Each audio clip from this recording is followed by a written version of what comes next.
ಬನ್ನಿ ಈಗ ಪತ್ರವನ್ನು ಓದೋ ಸಮಯ ಆಯ್ತಲ್ವೇ? ಗುರುಜಿ, ಈ ಪತ್ರವನ್ನ ಯಾರು ಎಲ್ಲಿಂದ ಬರ್ತಿದ್ದಾರೆ ಅಂತ ತಿಳಿಸ್ತಿಲ್ಲ. ಶ್ರೀ ನರೇಂದ್ರ ಬಾಬು ಶರ್ಮಾ ಗುರುಜಿ ಅವರಿಗೆ ನಮಸ್ಕಾರಗಳು ಹಾಗೂ ವಂದನೆಗಳು ಅಂತ ಹೇಳ್ತಿದ್ದಾರೆ. ಇಂತಹ ಒಂದು ಕಾರ್ಯಕ್ರಮವನ್ನ ನೆರವೇರಿಸ್ಕೊಡ್ತಿದ್ದೀರಾ ಅದಕ್ಕಾಗಿ ಅಂತ ಹೇಳ್ತಿದ್ದಾರೆ. ಜೊತೆಗೆ ಅವರು ಅವರ ತವರು ಮನೆಯ ಕುರಿತಾಗಿ ಕೇಳ್ತಿದ್ದಾರೆ ಗುರುಜಿ. ಅವರಿಗೆ ಅವರ ತಂದೆ ತಾಯಿಗೆ 3 ಜನ ಮಕ್ಕಳು, ಅದರಲ್ಲಿ ಅಣ್ಣ ಮದುವೆಯಾಗಿ 3 ವರ್ಷಕ್ಕೆ ತೀರಿ ಹೋದ್ರಂತೆ. ಜೊತೆಗೆ ಇನ್ನೂ 2 ಮಕ್ಕಳಿದ್ದಾರೆ. ಏನ್ ಮಾಡಿದ್ರು ಕೂಡ ಹಣ ನಿಲ್ತಾ ಇಲ್ಲ. ನಮ್ಮ ತವರು ಮನೆಯಲ್ಲಿ ಬಹಳಷ್ಟು ಸಾಲಕ್ಕೆ ಸಿಲುಕೊಂಡ್ಬಿಟ್ಟಿದ್ದಾರೆ ಗುರುಜಿ. ನಾನು ಕೂಡ ಅವ್ರಿಗೆ ಸಹಾಯ ಮಾಡಿದೆ, ನನ್ನ ಯಜಮಾನ್ರು ಕೂಡ ಮಾಡಿದ್ದಾರೆ. ಯಜಮಾನ್ರಿಗೆ ಗೊತ್ತಿಲ್ಲದಂತೆ ಕೂಡ ಬಹಳಷ್ಟು ಸರಿ ನಾನು ಸಾಲ ಮಾಡಿ ದುಡ್ಡನ್ನ ತಗೊಂಡು ಹೋಗಿ ಕೊಟ್ಟಿದ್ದೀನಿ, ಆದ್ರೂ ಅವ್ರ ಸಾಲ ತೀರ್ತಿಲ್ಲ. ಯಾಕೆ ಹೀಗಾಗ್ತಿದೆ, ಏನ್ ಮಾಡ್ಬೇಕು ಅಂತ ಕೇಳ್ತೀವಿ. ನಿಮ್ಮ ಅಣ್ಣನ ಕಾಲಕ್ಕೆ ಅಂದ್ರೆ ನೀವು ಯಾವುದೋ ಒಂದು ವಿಶೇಷವಾಗಿರತಕ್ಕಂಥ ಹಳ್ಳದಲ್ಲಿ ನಿವಾಸನ ಮಾಡ್ತಾ ಇದ್ದೀರಾ ಅಂದ್ರೆ, ನೀವು ಅಕಸ್ಮಾತ್ ಗೊತ್ತಿದ್ದೋ ಗೊತ್ತಿಲ್ಲದೇನೋ ಪ್ರದೇಶ ಪೂರ್ವಕವಾಗಿರ್ತಕ್ಕಂಥ ಹಳ್ಳದಲ್ಲಿ ಈ ರೀತಿಯಾದ ಎಷ್ಟೋ ಸಹಾಯ ಮಾಡೋದು ಸಹ ಆರ್ಥಿಕ ಪರಿಸ್ಥಿತಿ ಅಭಿವೃದ್ಧಿ ಆಗದಿದ್ದಾಗ ನೀವು ನಿಜವಾಗ್ಲೂ ದೊಡ್ಡ ಹಳ್ಳದಲ್ಲಿ ಇದ್ದೀರಾ ಅಂತ ಬಾಯಿ ಮಾತಿಗೆ ಹೇಳ್ತಾರೆ. ಬಾಯಿ ಮಾತಿಗಲ್ಲ, ಇರೋದೇ ಹಳ್ಳದ ಪ್ರದೇಶ. ನೀವು ನೋಡಿ, ಸಾಧಾರಣವಾಗಿ ನಿಮ್ಮ ಮನೆ ಸುತ್ತಮುತ್ತಲೂ ಬೆಟ್ಟದ ವಾತಾವರಣ, ಅಥವಾ ಸುತ್ತಮುತ್ತಲೂ ಇರತಕ್ಕಂಥ ಜಲ ವಾತಾವರಣ, ಅಥವಾ ಸುತ್ತಮುತ್ತಲೂ ಇರತಕ್ಕಂಥದ್ದು ಬರೀ ಹಳ್ಳ ವಾತಾವರಣ. ಇಷ್ಟು ಬಿಟ್ಟರೆ ಯಾವುದೇ ಕಾರಣಕ್ಕೂ ಊರ್ಜಿತವಾಗದೇ ಇರತಕ್ಕಂಥ ದೇಹ. ಅದಕ್ಕೆ ನಿಮ್ಮ ಯಜಮಾನರು ಸಹಾಯ ಮಾಡಿದ್ದಾರೆ ಅಂದರೆ, ತವ್ರ ಮನೆಗೆ, ನಿಮ್ಮ ತವ್ರ ಮನೆಗೆ ಅವರು ಸಹಾಯ ಮಾಡಿದ್ದಾರೆ ಅಂದರೆ ಕೂಜ ಚೆನ್ನಾಗಿದ್ದಾನೆ, ಅಂದರೆ ಋಣ ಚೆನ್ನಾಗಿದೆ, ಸಾಲ ತೀರ್ತಾ ಇಲ್ಲ. ಮುಂದೆ ಅಣ್ಣ ತಮ್ಮಂದರಾಗಿರ್ತಕ್ಕಂಥವ್ರು ಅಭಿವೃದ್ಧಿ ಆಗಿಲ್ಲ, ಅವ್ರಿಗೂ ಈ ಥರ ಜೀವನ ಇದೆಯಾ ಅಂದರೆ, ನೀವೆಲ್ಲ ಯಾರಿಗೆ ಕಾಳಬೇರನ ಸ್ಮರಣೆ ಒಬ್ಬನ ಬಿಟ್ಟರೆ ಇನ್ಯಾವ ಕಾಲಕ್ಕೂ ಯಾವ ದೇವರ ಸ್ಮರಣೆ ಮಾಡೋದು ಪ್ರಯೋಜನವಿಲ್ಲ. ಅಥವಾ ಆರ್ಥಿಕ ಪರಿಸ್ಥಿತಿ ಅಭಿವೃದ್ಧಿ ಆಗಬೇಕಾದ್ರೆ ಹಳ್ಳ ಬಿಟ್ಟು ಮೇಲೆ ಬರಬೇಕು, ಅಂದರೆ ಯಾವುದೇ ಒಂದು ಉಚ್ಚ ಸ್ಥಾನದಲ್ಲೂ ಬರಬೇಕು, ಬೇರೆ ಸ್ಥಾನ ಪಲ್ಟನ್ನು ಮಾಡ್ಕೋಬೇಕು, ಸ್ವಂತ ಆಗಲಿ ಬಾಡಿಗೆ ಆಗಲಿ ಯಾವುದೇ ಕಾರಣಕ್ಕೂ. ಕಾಳಬೇರನಿಗೆ ಹೇಗೆ ಹಚ್ಚಬೇಕು ದೀಪ ಅಂದರೆ, ನಾನು ಮೊದಲೇ ಹೇಳಿದ್ದೀನಿ, ತಾಮ್ರದ ಹೂವು ದಂಟುಗಳ ಕೆಳಗಿದೆಯಲ್ಲ, ಆ ದಂಟುಗಳು ಚೆನ್ನಾಗಿ ಒಣಗಿಸಿ ಅದನ್ನೇ ನಾರಾಗಿ ಉಪಯೋಗಿಸ್ಕೊಳ್ಳೋದು, ದೀಪ ಬತ್ತಿಯಾಗಿ ಉಪಯೋಗಿಸ್ಕೊಂಡು ಎಳ್ಳೆಣ್ಣೆಯಲ್ಲಿ ದೀಪ ಹಚ್ಚಿ ಸ್ಮರಣೆ ಮಾಡ್ಕೊಳ್ಳಿ. ಉತ್ತರಾಭಿಮುಖಕ್ಕೆ ಪೂರ್ವಾಭಿಮುಖಕ್ಕೆ ಮಧ್ಯದಲ್ಲಿ ಈಶಾನ್ಯ ಕಿಡಿ, ಹೇಳಿ ಇದು ಉತ್ತರ ಇದು ಪೂರ್ವ ಅಂತಿರುತ್ತೆ. ನಿಮಗೆ ಆ ಉತ್ತರ ಪೂರ್ವದ ಮಧ್ಯ ಈಶಾನ್ಯ ಏನಿರುತ್ತೆ, ಈಶಾನ್ಯ ಮಧ್ಯಭಾಗದಲ್ಲಿ ದೀಪವನ್ನು ಬೆಳಗಿಸ್ಬೇಕು. ಈ ಉತ್ತರ ಪೂರ್ವದ ಮಧ್ಯ ಈಶಾನ್ಯಕ್ಕೆ ಬತ್ತಿ ನೋಡೋ ಥರ ಬೆಳಗಿಸಿ ದೇವ್ರ ಮನೆಯಲ್ಲಿ ಸ್ಮರಣೆ ಮಾಡಿಕೊಂಡ್ರೆ ಮಣ್ಣಿನ ಹಣತೆಯಲ್ಲಿ ಬಳಸಬೇಕು. ಕೆರಡೆ ಸ್ವಲ್ಪ ಸಗಣಿ ಹಾಕಿ ಅದರ ಮೇಲೆ ಈ ಬತ್ತಿಯನ್ನು ದೀಪವನ್ನು ಇಟ್ಟು ಅರ್ಶಿನ ಕುಂಕುಮ ದೀಪಕ್ಕಿಟ್ಟು ಓಂ ಶ್ರೀ ಕಾಳ ಭೈರವಾಯ ನಮಃ ವಾರಣಾಸ್ಯಂ ಭೈರವೋ ದೇವೋ ಸಂಸಾರ ಭಯನಾಶನಂ ಅನೇಕ ಜನ್ಮ ಕೃತಂ ಪಾಪಂ ದರ್ಶನೇನ ವಿನಶ್ಯತಿ ಅಂತ ಕಮಲದ ದಂಟಲ್ಲಿ ಬತ್ತಿಯಾಗಿ ಮಾಡಿಕೊಂಡು ದೀಪವನ್ನು ಹಚ್ಚಿ, ಖಂಡಿತವಾಗ್ಲೂ ನಿಮಗೆ ಗೊತ್ತಿಲ್ಲದೆ ದಿನೇ ದಿನೇ ಅಭಿವೃದ್ಧಿಯನ್ನು ಕಾಣಿಸ್ತೀರ ಅಂತ. ಮುಖಾಂತರ ಅನಾಮಿಕವಾಗಿ, ಹೌದು ಇದಕ್ಕೆ ಹೆಸರು ಹೇಳಬಾರ್ದು ಅನ್ನೋದಕ್ಕೆ ಏನಕ್ಕೆ ಕಷ್ಟ? ನಿಮ್ಮ ಯಜಮಾನರು ಸಹಾಯ ಮಾಡಿದ್ದಾರೆ, ಕಳ್ತಾನ ಏನಿಲ್ಲ. ಆರ್ಥಿಕ ಪರಿಸ್ಥಿತಿ ನಿಮ್ಮ ತವ್ರ ಮನೆದು, ಅದಕ್ಕೆ ಹೆಸರು ಹೇಳಬಾರ್ದು ಅಂದರೆ ತವ್ರ ಮನೆಯನ್ನು ಬೈತಾರೆ. ಈ ಕಷ್ಟವನ್ನು ಹೇಳ್ಕೊಂಡಾಕ್ಷಣಕ್ಕೆ ಎಷ್ಟೋ ಜನ ನಿಜವಾದ ಕಷ್ಟವೇ ಹೇಳ್ಕೊಂಡಿದ್ದಾರೆ. ನೀವೇನು ಯೋಚನೆ ಮಾಡಬೇಡಿ, ನೀವು ಯಾರು ಪತ್ರ ಬರೆದಿರೋ ತಲ್ಲಿದೆ, ಭಾಳ ಸಂತೋಷ, ನಿಮ್ಗೆ ಒಳ್ಳೇದಾಗಲಿ ಅಂತ ಮುಂದೆ ಆದರೂ ಆ ಕಾಳಬೇರು ರಕ್ಷಣೆ ಮಾಡಲಿ. ಕಾಲಾಯ ತಸ್ಮೈ ನಮಃ ಅಂತ ಮುಖಾಂತರ ಹೇಳ್ತಾರೆ. ಧನ್ಯವಾದಗಳು ಪತ್ರವನ್ನ ಬರೆದಿದ್ದಕ್ಕಾಗಿ. ವೀಕ್ಷಕರೇ, ಮುಂದಿನ ಪತ್ರ ಯಾರ್ದು ಎತ್ತ ನೋಡೋಣ ಬನ್ನಿ. ಗುರುಜಿ, ಈ ಪತ್ರವನ್ನ ಕೊಪ್ಪಳದಿಂದ ಕುಸುಮ ಅವರು ಬರೀತಿದ್ದಾರೆ. ನಮಸ್ಕಾರ ಗುರುಜಿ ಅಂತ ಹೇಳ್ತಾ, ದಿವ್ಯಾ ಅವರೇ ದಯಮಾಡಿ ಈ ಲೆಟರ್ ಅನ್ನ ಕಡೆಗಣಿಸಬೇಡಿ ಅಂತ ಹೇಳ್ತಿದ್ದಾರೆ. ಯಾಕಂದ್ರೆ ಈ ಸಮಸ್ಯೆಯಿಂದ 6 ವರ್ಷಗಳಿಂದ ಅವರು ಬಳಲ್ತಿದ್ದಾರಂತೆ. ಖಂಡಿತವಾಗ್ಲೂ ನೆಗ್ಲೆಕ್ಟ್ ಮಾಡ್ತಿಲ್ಲ, ಓದ್ತಿದೀವಿ ಗುರುಜಿ. ಅವರ ರಾಶಿ ಮಿಥುನ, ಆರಿದ್ರ ನಕ್ಷತ್ರ ಅಂತ ಹೇಳ್ತಿದ್ದಾರೆ ಗುರುಜಿ. ಅವ್ರ ಸಮಸ್ಯೆ ಏನಂದ್ರೆ, ಕಣ್ಣಿನ ಮೇಲೆ ಅಂದ್ರೆ ಹುಬ್ಬಿನ 2 ಕಡೆಗೆ ಕೋಲ್ಡ್ ಕಲೆಕ್ಟ್ ಆಗಿ ಯಾವಾಗ್ಲೂ ಹಣೆ ಬಿಸಿಯಾಗೇ ಇರತ್ತೆ, ತಲೆನೋವು ಬರುತ್ತೆ. ಎಷ್ಟೋ ವರ್ಷಗಳಿಂದ ನಾನು ಔಷಧಿ ತಗೋತಾನೆ ಇದ್ದೀನಿ, ಆದ್ರೆ ಯಾವತ್ತೂ ಕಮ್ಮಿ ಆಗ್ತಿಲ್ಲ. ಜ್ವರ ಮಾತ್ರ ಏನೇ ಔಷಧಿ ಕೊಟ್ಟರು ಕಮ್ಮಿ ಆಗ್ತಿಲ್ಲ. 6 ವರ್ಷದಿಂದ ಜ್ವರ ಕಾಡ್ತಾ ಇದೆಯಂತೆ ಗುರುಜಿ. ಇದಕ್ಕೆ ಏನ್ ಪರಿಹಾರ ಗುರುಜಿ? ಒಂದೊಂದ್ಸರಿ ಅನ್ಸುತ್ತೆ ಹೊಟ್ಟೆ ತುಂಬಾ ಬರೀ ಆಂಟಿಬಯೋಟಿಕ್ ಟ್ಯಾಬ್ಲೆಟ್ಸೇ ಇದೆ ಅಂತ ಅನ್ಸುತ್ತೆ, ನಾನು ಅಷ್ಟು ಮಾತ್ರ ನುಂಗಿದ್ದೀನಿ, ಏನ್ ಮಾಡ್ಬೇಕು ದಯವಿಟ್ಟು ತಿಳಿಸಿ ಅಂತಿದ್ದಾರೆ.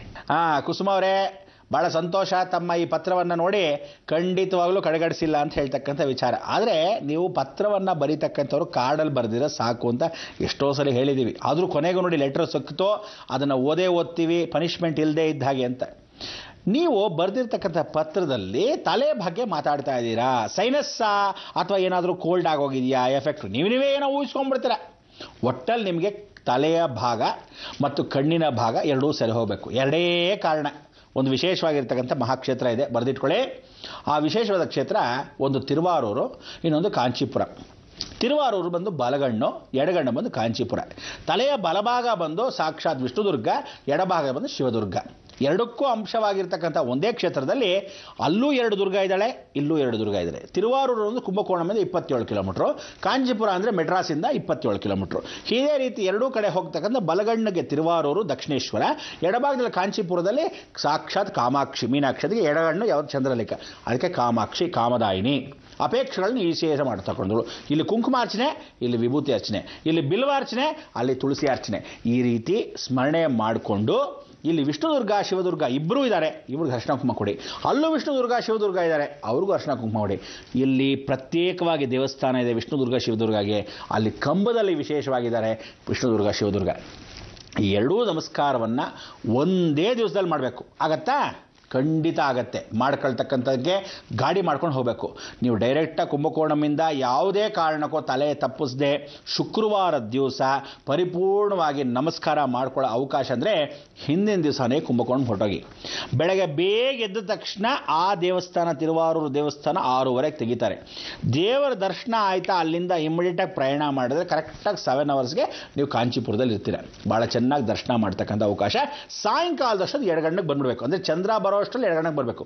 ಒಂದೇ ದಿವಸ ಅಂದರೆ ಶುಕ್ರವಾರವೇ ಈ ದರ್ಶನ ಅಥವಾ ಭಾನುವಾರವೇ ಈ ದರ್ಶನ ಮಾಡಬೇಕು. ಜ್ಞಾಪಕ ಇಟ್ಕೊಳ್ಳಿ, ಶುಕ್ರವಾರ ತಪ್ಪಿದ್ರೆ ಭಾನುವಾರ ಬೆಳಗ್ಗೆ ಬೇಗ ಅಲ್ಲಿರಬೇಕು. ಅಂದರೆ ಹಿಂದಿನ ದಿವಸನೇ ಹೊರಟೋದ್ರೆ ಬೆಳಗ್ಗೆ ಬೇಗ ದೇವ ದರ್ಶನಕ್ಕೆ ತಿರುವಾರೂರು ದರ್ಶನ ಮಾಡ್ಬೋದು, ಇಲ್ಲಿ ದರ್ಶನ ಮಾಡೋದು. ದಕ್ಷಿಣೇಶ್ವರ ದೇವಸ್ಥಾನದಲ್ಲಿ ಕೊಳ ಇದೆ, ಕಲ್ಯಾಣಿ ಇದೆ, ಸ್ನಾನ ಮಾಡ್ಕೊಳ್ಳಿ. ಸ್ನಾನ ಆದ ತಕ್ಷಣ ವಿಷ್ಣುದುರ್ಗ ಶಿವದುರ್ಗಗೆ ಅರ್ಶಿನ ಕುಂಕುಮ ಕೊಟ್ಕೊಳ್ಳಿ. ಖಂಡಿತವಾಗ್ಲೂ ಆ ಬಲಗಣ್ಣು ಎಡಗಣ್ಣು ಅನ್ನೋ ಎರಡೂ ಕ್ಷೇತ್ರ ಭಾಳ ವಿಶೇಷವಾಗಿರ್ತಕ್ಕಂಥ ಶಕ್ತಿ ಸಾನ್ನಿಧ್ಯ ಇದೆ. ಈ ತಲೆಯ ಭಾಗ ನೀರಲ್ಲ, ಏನೇ ಯಾವುದೇ ವಿಧವಾದ ರೋಗ ಇರಲಿ ತಲೆಯ ಬಲಭಾಗದಲ್ಲಿ ಬ್ರಹ್ಮ ವರ್ಚಸ್ಸು ಅಂತ ಕರಿತೀವಿ. ಅದಕ್ಕೆ ಬ್ರಹ್ಮ ಮಾಯೆ. ಈ ಕಡೆ ಈಶ್ವರ ನಾಡಿ, ಈ ಕಡೆ ಸಾಕ್ಷಾತ್ ವಿಷ್ಣು ನಾಡಿ, ಈ ಕಡೆ ಗಂಡು ನಾಡಿ, ಈ ಕಡೆ ಹೆಣ್ಣು ನಾಡಿ. ಅದಕ್ಕೆ ಕಾಂಚೀಪುರಂ ತಿರುವಾರೂರು ಇದೆರಡೇ ಮಹಾಕ್ಷೇತ್ರಗಳು. ಯಾರೇ ಆಗಲಿ ಈ ಥರ ತೊಂದರೆಗಳಿದ್ದರೆ ಖಂಡಿತವಾಗ್ಲೂ ಈ ಕ್ಷೇತ್ರಕ್ಕೆ ಹೋಗಿ ಒಂದು ಅರ್ಚನೆ ಮಾಡಿಸ್ಕೋಬೇಕು. 9 ನವಗ್ರಹ ಇದೆ, ಜ್ಞಾಪಕ ಇಟ್ಕೊಳ್ಳಿ. 9 ಟವಲ್ ಹಾಕಬೇಕು. ಆ ಟವಲ್ ಅಂದರೆ ಒಂದು ವಸ್ತ್ರ ಅಂತ. ಕೆಲವೇನು ಮಾಡ್ತಾರೆ, 10 ರೂಪಾಯಿ ಟವಲ್ ಸಿಗುತ್ತೆ, ಅದನ್ನೇ ಟವಲ್ ಹಾಕ್ಬಿಡ್ತಾರೆ. ವಸ್ತ್ರಮೇ ಹಾಕಬೇಕು. ನೀವುಗಳು ಅಕಸ್ಮಾತ್ ಗೊತ್ತಿಲ್ಲದೆ ಇರೋ ಭಾಳ ಜನ 15 ರೂಪಾಯಿ ಇದ್ದರೆ ವಸ್ತ್ರನೇ ಸಿಗುತ್ತೆ. ಲಕ್ಷಣವಾಗಿ ಬಿಳಿ ವಸ್ತ್ರವನ್ನು ಹಾಕಿ ಕಣಗಳ ಹೂವಿನ ಹಾರ ಹಾಕಿ ನಮಸ್ಕಾರ ಮಾಡ್ಕೋಬೇಕು. ಯಾಕೆಂದರೆ ಅಷ್ಟು ಜನ ಗ್ರಹಗಳು ಹೀಗೆ ಈಶ್ವರನ ತಲೆಬಾಗಿದೆ.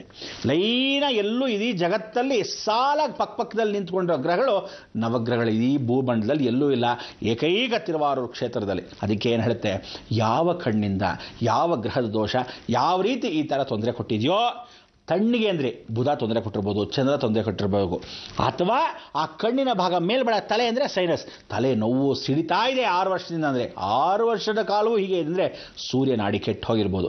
ಅದಕ್ಕೆ ಆ ಚಂದ್ರ ಮತ್ತು ಸೂರ್ಯ ಎರಡಕ್ಕೂ ಶಾಂತಿಯವಾಗಿ ಈ ಕಡೆ ಗಂಡು ಆ ಕಡೆ ಹೆಣ್ಣು, ಈ ಕಡೆ ಪಾರ್ವತಿ ಆ ಕಡೆ ಪರಮೇಶ್ವರ, ಆ ಎರಡೂ ದರ್ಶನವನ್ನು ಕಾಂಚೀಪುರಂ ತಿರುವಾರೂರು ಎರಡೂ ದರ್ಶನವನ್ನು ಮಾಡಿ ಕಾಂಚೀಪುರದಲ್ಲಿ ಕುಂಕುಮಾರ್ಚನೆ ಸಾಯಂಕಾಲದೊಳಗೆ ಮಾಡಿಸ್ಬೇಕು, ಸೂರ್ಯಾಸ್ತವಾದೊಳಗೆ ಸೇರಬೇಕು. ಈ ವಿಶೇಷವಾಗಿ ತಿರುವಾರೂರಲ್ಲಿ ಬಿಲ್ವಾರ್ಚನೆ ಮಾಡಿಸ್ಬೇಕು. ನಮಸ್ಕಾರ ಮಾಡಿಕೊಂಡು ದೇವರ ಅನುಗ್ರಹವನ್ನು ಪಡೆದು ಪರಿಪೂರ್ಣ ಅನುಗ್ರಹ ನಿಮಗೆ ಸಿಗಲಿ ಅಂತ. ಕಾಂಚೀಪುರದಲ್ಲಿ ಮಾತ್ರ ಕುಂಕುಮಾರ್ಚನೆ ಮಾಡಿದ್ಮೇಲೆ ಸ್ವಲ್ಪ ಪ್ರಾಕಾರದ ಅಲ್ಲೇ ಒಳಗಡೆ ಪ್ರಾಕಾರದಲ್ಲಿ ಹಿಂದುಗಡೆ ಹೋಗಿ ಸಾಕ್ಷಾತ್ ಮಹಾಲಕ್ಷ್ಮಿ ಇರ್ತಾಳೆ, ಅಲ್ಲಿ ಕುಂಕುಮ ಇರುತ್ತೆ. ಅದನ್ನು ಕಣ್ಣಿಗೆ ಹೀಗೆ ಹಚ್ಕೋಬೇಕು. ಹಾಲಲ್ಲಿ ರೂಮ್ಗೆ ಹೋಗ್ಬಿಟ್ಟು ನೀವೆಲ್ಲ ರೂಮಲ್ಲಿ ಇಟ್ಕೊತೀರ, ಆ ರೂಮಲ್ಲೋ ಅಥವಾ ಹೊರಗಡೆನೋ ಒಂದು ಹಾಲು ಮಾಡ್ಕೋಬೇಕು.